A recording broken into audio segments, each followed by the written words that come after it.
મિત્રો, ભારતીય જનતા પાર્ટીના ભ્રષ્ટાચારના કારણે આખું ગુજરાત બદનામ થઈ રહ્યું છે. ગુજરાતને લાંછન લાગી રહ્યું છે.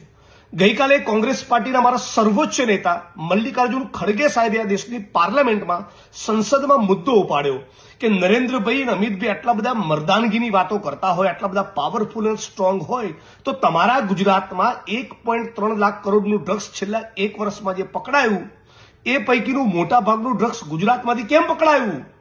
આ મુદ્દે તમારું શું કહેવું છે? કેમ તમે એક શબ્દ બોલવા તૈયાર નથી? કેમ ગાંધી અને સરદારના ગુજરાતમાંથી આટલું ડ્રગ્સ કેમ પકડાઈ રહ્યું છે?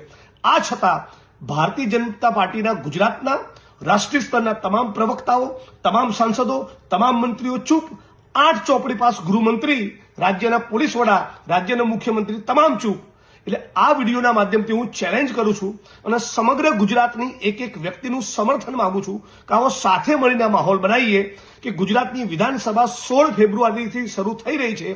આ વિધાનસભામાં જ્યારે ગૃહ વિભાગની ચર્ચા હોય ત્યારે મારી અને હર્ષ સંઘવીની વચ્ચે એક લાઈવ ડિબેટ થાય અને એ ડિબેટનું જીવંત પ્રસારણ ગુજરાતના જનજન સુધી પહોંચાડવામાં આવે એટલે ખબર પડે કે 8 ચોપડી પાસ એ ડ્રગ્સના મુદ્દે શું કહેવા માંગે છે, એ ગુજરાતને શું બાહેધરી આપવા માંગે છે.